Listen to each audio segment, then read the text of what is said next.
গেছে, পুলিশের এ কথা বলার অধিকার নেই। পুলিশ নিয়ম জানে না। পুলিশ যদি নিয়ম জানতো তাহলে আমাদের নোটিশ করতো। আপনি কিসের ভিত্তিতে আপনি শব্দ দূষণ মাপলেন? মাত্র 3 মিনিট আজানে লাগে। আপনি শব্দ দূষণ কোনদিন মেপেছেন? সমস্ত মুসলিম সম্প্রদায়ের উদ্দেশ্যে আমরা বলতে চাই যে আপনারা ভীত সন্ত্রস্ত হবেন না। আইনের প্রতি আস্থা রেখেই, সংবিধানের প্রতি আস্থা রেখেই আমাদের চলতে হবে। অযথা অযাচিতভাবে নিজেদের উদ্যোগে মাইক আপনারা কেউ খুলতে যাবেন না। এখনও পর্যন্ত আমরা ডিএম সাহেবের সঙ্গে বা জেলা প্রশাসকের দপ্তরে এসে যেটা জানতে পারলাম, আমাদেরকেও লিখিত কোনো ডকুমেন্টস তারা শো করতে পারেননি যে মাইক খুলে নিতে হবে। ফলে যেখানে সরকারি এখনও পর্যন্ত লিখিত কোনো নির্দেশিকা নাই, সেখানে আপনারা নিজেরা স্বইচ্ছায় কেন মসজিদের মাইক খুলবেন? যেভাবে বিভিন্ন মসজিদ কমিটিগুলোকে ডিস্টার্ব করা হচ্ছে এবং মাইক খুলতে বাধ্য করা হচ্ছে, তারই প্রতিবাদ জানিয়ে আমরা ডিএমএ ডেপুটেশন দিলাম। আমাদের দাবি খুবই স্পষ্ট যে আমরা law abiding people, supreme court অথবা হাইকোর্টের পক্ষ থেকে যে শব্দের যে ডেসিবেল বেঁধে দিয়েছে, আমরা সেটা মানতে আগ্রহী এবং আমরা বাধ্য। এ ব্যাপারে আমাদের কোনো দ্বিমত নাই।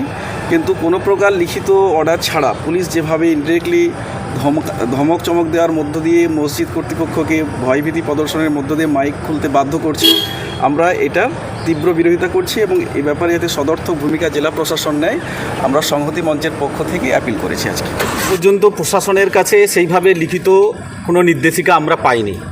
ইতিপূর্বে 14ই মে 2026 ওয়েস্টবেঙ্গল গভর্নমেন্টের এনভায়রনমেন্ট ডিপার্টমেন্টের পক্ষ থেকে একটা নোটিশ প্রকাশ করা হয়েছিল। সেখানে 4টা জোন উল্লেখ করে শব্দের একটা মাত্রা ঠিক করে দেওয়া হয়েছে। বিশেষভাবে industrial area, commercial area, residential area এবং সাইলেন্স জোন। রেসিডেন্সিয়াল এরিয়াতে 55 ডেসিবেল ডেতে এবং রাত্রে 45 ডেসিবেল। তো এই শব্দ নিয়ন্ত্রণকে সামনে রেখে গোটা বাংলা জুড়ে মুসলিমরা মসজিদে অলরেডি এই সাউন্ড লিমিটকে সামনে রেখেই তারা আজান দিচ্ছেন। কিন্তু বর্তমানে আমরা খুব উদ্বেগের সঙ্গে লক্ষ্য করছি যে পশ্চিমবঙ্গ রাজ্য প্রশাসনের পক্ষ থেকে বিভিন্ন জায়গায় ধমকে চমকে সেই মাইকগুলোকে খুলে দেওয়ার জন্য প্রেসার ক্রিয়েট করা হচ্ছে। এবং গতকালকেই মুখ্যমন্ত্রী তার একটা প্রেস বাইটে বলেছেন যে এখন পর্যন্ত প্রায় 4500 লাউডস্পিকার খুলে নেওয়া হয়েছে। তো এর ফলে গোটা বাংলা জুড়ে একটা অস্থির পরিবেশ তৈরি হয়েছে। আমরা সবাই আইনের প্রতি এবং সংবিধানের প্রতি আস্থাশীল। সংবিধান যেখানে আর্টিকেল 25-এ ধর্ম আচরণ করার ব্যাপারে পূর্ণ স্বাধীনতা দিয়েছে এবং এই মাইক ব্যবহারের ক্ষেত্রে সাংবিধানিক সংরক্ষণ মুসলিমরা যুগ যুগ ধরে পালন করে আসছে। হঠাৎ করে বর্তমান সরকার যে অস্থির পরিস্থিতি তৈরি করছে তার আমরা প্রতিবাদ জানাচ্ছি। সেই জন্যই আজকে আমরা ডিএম অফিসে জেলা শাসকের কাছে আমরা এসেছি, আমাদের দাবিপত্র সেখানে পেশ করেছি। সেখান থেকে আমাদেরকে জানানো হয়েছে এই বিষয়টা নিয়ে দ্রুত তারা আলোচনা করবেন, করে পুলিশ প্রশাসনকে সেইভাবে নির্দেশ দেবেন যাতে করে কোনো রকমের কোনো অস্থির পরিস্থিতি না তৈরি হোক। আমরা সহাবস্থানে বিশ্বাসী। বাংলার মানুষ, মুসলমানরা যুগ যুগ ধরে একে অপরের প্রতি সম্প্রীতি এবং ভালোবাসা নিয়েই আমরা বসবাস করছি এবং বাংলাকে এগিয়ে নিয়ে যাওয়ার চেষ্টা করছি। কোন ধর্মের ব্যাপার সেটা গুরুত্বপূর্ণ নয়। গুরুত্বপূর্ণ হচ্ছে মুসলিমরা আজানটা একটা ধর্মীয় আচরণের মধ্যেই পড়ে, যে সেখানে একটা ডাক দেওয়া হয় আজানের মধ্য দিয়ে। মানুষ 5 টাইমস তারা এই আওয়াজ শুনেই মসজিদের দিকে আসে। ফলে এটা মুসলমানদের কাছে এটা খুবই গুরুত্বপূর্ণ যে 5 টাইমস আজান হবে। এই গুরুত্বকে অন্য কোনো সম্প্রদায়ের সঙ্গে বা অন্য কোনো সম্প্রদায়ের কি হচ্ছে তার সঙ্গে তুলনা আমরা করতে চাইছি না। আমরা চাইছি যে আমাদের মুসলমানরা যেন শান্তিপূর্ণভাবে তাদের ধর্ম আচরণ করতে পারেন, সেটা সুরক্ষিত হোক। সেটা সংবিধান সুরক্ষা দিয়েছে, রাজ্য সরকার সেটাকে সঠিকভাবে পালন করুক, ঠিকঠাকভাবে পালন করুক, এটাই আমাদের দাবি। জেলা শাসকের তরফ থেকে আশ্বাস কী পেয়েছেন? জেলা শাসক বলেছেন যে ঠিক আছে, আমরা পুলিশ প্রশাসনের সঙ্গে আমরা বসে এই বিষয়টা আলোচনা করে পরবর্তীতে আমাদেরকে জানানো হবে, এটাই বলা হয়েছে। আমরা পূর্ব মেদিনীপুর জেলার সমস্ত মসজিদ কমিটির কাছে, ইমাম সাহেবদের কাছে, সমস্ত মুসলিম সম্প্রদায়ের উদ্দেশ্যে আমরা বলতে চাই যে আপনারা ভীত সন্ত্রস্ত হবেন না। আইনের প্রতি আস্থা রেখেই, সংবিধানের প্রতি আস্থা রেখেই আমাদের চলতে হবে। অযথা অযাচিতভাবে নিজেদের উদ্যোগে মাইক আপনারা কেউ খুলতে যাবেন না। এখনও পর্যন্ত আমরা ডিএম সাহেবের সঙ্গে বা জেলা প্রশাসকের দপ্তরে এসে যেটা জানতে পারলাম, আমাদেরকেও লিখিত কোনো ডকুমেন্টস তারা শো করতে পারেননি যে মাইক খুলে নিতে হবে। ফলে যেখানে সরকারি এখনও পর্যন্ত লিখিত কোনো নির্দেশিকা নাই, সেখানে আপনারা নিজেরা স্বইচ্ছায় কেন মসজিদের মাইক খুলবেন? আপনারা এটা করবেন না। যদি লিখিত কোনো সার্কুলার আসে, কোনো নোটিশ আসে, তখন সেটাকে সামনে রেখে সংখ্যালঘু সংহতি মঞ্চের পক্ষ থেকে আমরা আবার জানিয়ে দেব। কিন্তু এখন আপনারা কোনোভাবেই নিজেদের উদ্যোগে মাইক খুলে নেবেন না। তবে যেটা ডেসিবেল ডে এবং নাইট মেনটেন করার কথা বলা হয়েছে, ডেতে 55 এবং নাইটে 45, এটাকে মেনটেন করুন।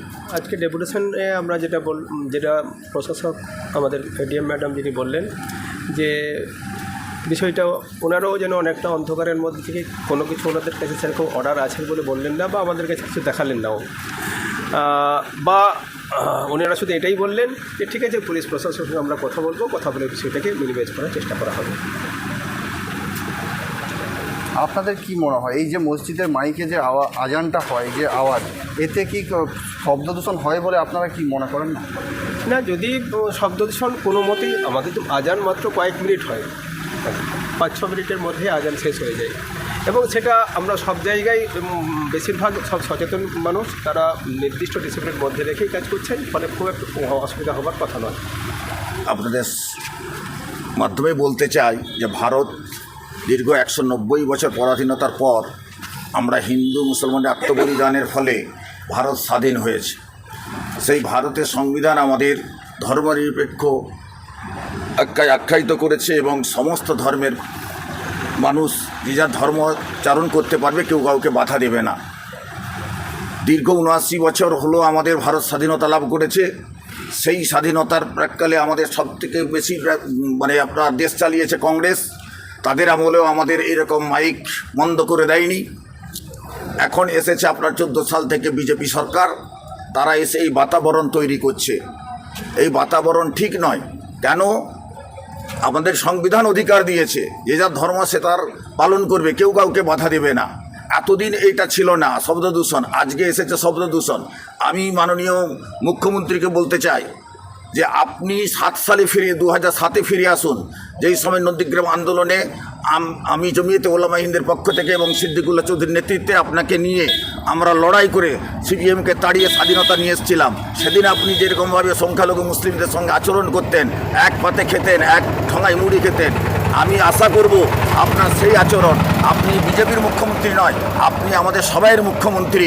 তাই আপনাকে বলবো এই ভয়ের বাতাবরণ না তৈরি করে আসুন আপনি আমি আলিঙ্গন করি, যেরকম আমরা 2007-এ সিদ্দিকুল্লাহ চৌধুরীর নেতৃত্বে, আপনার বাবার নেতৃত্বে আমরা স্বাধীনতা আন্দোলন করেছিলাম আপনার নন্দীগ্রামে। আপনার কাছে করজোড়ে অনুরোধ করব, এক সময় আপনার সঙ্গে আমি কন্টেস্টিং ক্যান্ডিডেট ছিলাম, আপনি ফিরে আসুন সেই শুভেন্দু অধিকারী যে একসঙ্গে হিন্দু মুসলমান সম্প্রীতি নিয়ে চলতো। আমি সেই রকম মুখ্যমন্ত্রী আপনাকে দেখতে চাই। সেই টার্গেট করা হচ্ছে। আমাদের পরিবেশটা ভীত সন্ত্রস্ত হয়ে গেছে। পুলিশের কথা বলার অধিকার নেই, পুলিশ নিয়ম জানে না। পুলিশ যদি নিয়ম জানতো তাহলে আমাদের নোটিশ করতো। আপনি কিসের ভিত্তিতে আপনি শব্দ দূষণ মাপলেন? মাত্র 3 মিনিট আজানে লাগে। আপনি শব্দ দূষণ কোনদিন মেপেছেন? মেপে দেখিয়েছেন যে আপনাদের দ্বারাই শব্দ দূষণ হচ্ছে আজানের দ্বারাই? এর সম্প্রীতি শেখায়নি। আমরা হিন্দু মুসলমান কাঁধ মিলে লড়াই করেছি, বৌদ্ধ, শিখ, খ্রিস্টান, আদিবাসী, সাঁওতাল, পিছিয়ে পড়া জাতি। আমরা দেশকে ভালোবাসি, আমরা দেশের জন্য কুইন্টাল রক্ত দিতে এখনও প্রস্তুত আছি। আমরা ফিরে আসি। আমি মাননীয় শুভেন্দু অধিকারীকে বলবো, আপনার সঙ্গে একদিন আমি কন্টেস্টিং ক্যান্ডিডেট ছিলাম এমপি সিটের, সেই দিন আপনার যে সৌহার্দ্য ছিল সেই সৌহার্দ্যটা আমি আবার দেখতে চাই।